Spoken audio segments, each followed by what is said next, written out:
There will be some hefty hangovers this weekend after 4th of July celebrations. The infamous annual Macy's firework display lit up New York City.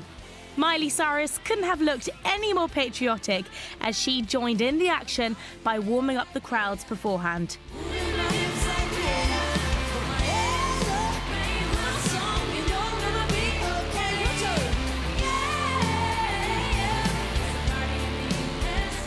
People gathered along the waterfront areas of Lower Manhattan and Brooklyn to watch the sky's bright lights. It certainly looked like a cracking party.